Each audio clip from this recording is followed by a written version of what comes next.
بسم اللہ الرحمن الرحیم۔ السلام علیکم۔ ادھر ادھر دیکھا، اسے ہر سو سفید اور شفاف سے شعلے نظر آئے جو اس سے کچھ دور دور گول دائرے کی شکل میں اسے گھیرے ہوئے تھے۔ وہ اب لاشعوری طور پر یا غشی کی کیفیت میں چل رہا تھا۔ وہ رکا تو اسے 2 آدمی اور ایک عورت کھڑی نظر آئی۔ تینوں اسی کی طرف دیکھ رہے تھے۔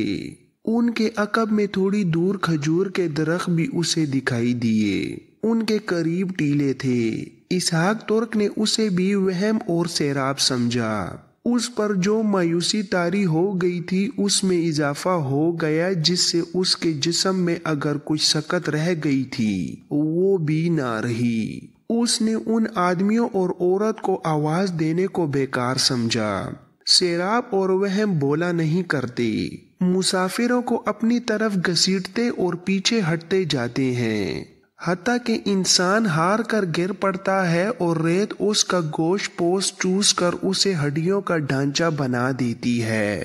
اسحاق ترک میں اتنی سی زندگی رہ گئی تھی کہ اس نے ان آدمیوں اور عورت کو وہم سمجھا، مگر اس نے چلنے کے لیے قدم اٹھایا تو اس کی ٹانگیں دوہری ہو گئیں اور اس کی آنکھوں کے سامنے صحرا، سیراب اور وہم گپت تاریکی میں چھپ گئے۔ اسے باتیں سنائی دیں۔ وہ آہستہ آہستہ ہوش میں آ رہا تھا۔ باتیں صاف ہونے لگیں تو وہ ریت پر گرا تھا۔ ریت آگ پر رکھی ہوئی لوہے کی چادر کی طرح تپ رہی تھی، لیکن ہوش میں آتے ہی وہ خنکی محسوس کر رہا تھا۔ اسے ایک مردانہ آواز سنائی دی، وہیں مرنے دیا ہوتا، اٹھاؤ اور اسے باہر پھینک دو، کوئی بھولا بھٹکا مسافر ہے، ذرا اسے ہوش میں آنے دو۔ یہ آواز کسی عورت کی تھی۔ مجھے شک ہے یہ بے ہوشی میں بڑبڑا رہا تھا۔ قاہرہ کتنی دور ہے؟ سلطان صلاح الدین ایوبی، ہوشیار ہو کر قاہرہ سے نکلنا، بڑی قیمتی خبر لایا ہوں، شک رفع کر لینا چاہیے۔ اسحاق ترک اسے بھی وہم یا خواب سمجھنے لگا۔ اسے معلوم نہیں تھا کہ یہ آوازیں انہی 2 آدمیوں اور عورت کی ہیں جنہیں اس نے صحرا میں اپنے سامنے کھڑے دیکھا تھا۔ انہیں اس نے وہم سمجھا تھا، لیکن یہ انسان حقیقی تھے، وہم نہیں۔ ایک آدمی نے کہا، تم اس کے پاس بیٹھو، اگر ہوش میں آ گیا تو اسے پانی پلا دینا اور کھانے کے لیے بھی کچھ دے دینا، اور پھر ہمیں بتانا کہ یہ کون ہے۔ یہ کہہ کر آدمی باہر نکل گئے تو اسحاق نے آہستہ آہستہ آنکھیں کھولیں۔ اس کے کانوں میں گھوڑے کے ہنہنانے کی آواز پڑی۔ وہ خلقت بیدار ہو گیا اور اٹھ بیٹھا۔ اس کے منہ سے بے اختیار نکلا، یہ گھوڑا مجھے دے دو۔ ایک نسوانی آواز نے اسے اپنی طرف متوجہ کیا، لو تھوڑا سا پانی پی لو۔ اس کے ہونٹوں کی طرف ایک پیالہ بڑھ رہا تھا۔ تھوڑا پینا، ایک ہی بار میں سارا نہ پی لینا، مر جاؤ گے۔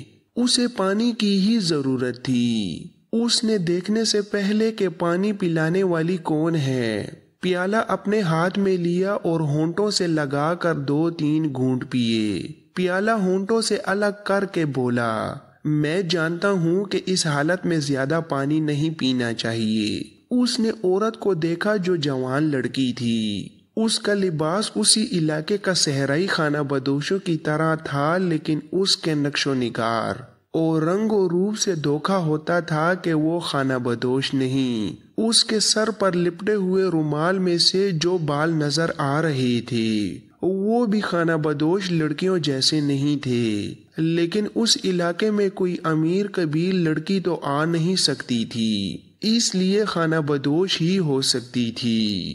اسحاق نے لڑکی سے پوچھا، تم کسی قافلے کے ساتھ ہو؟ لڑکی نے جواب دیا، یہ تاجروں کا قافلہ ہے۔ تم کہاں سے آئے ہو اور کہاں جا رہے ہو؟ اسحاق ترک نے جواب دینے کی بجائے پانی کا پیالہ منہ سے لگا لیا۔ پانی کی نمی نے اس میں سوچنے کی قوت کچھ بحال کر دی تھی۔ اسے یاد آ گیا کہ وہ سلطان ایوبی کا جاسوس ہے اور اسے اپنا آپ کسی پر ظاہر نہیں کرنا چاہیے، تو اس نے سوچ کر جواب دیا، میں بھی تاجروں کے ایک قافلے کے ساتھ تھا،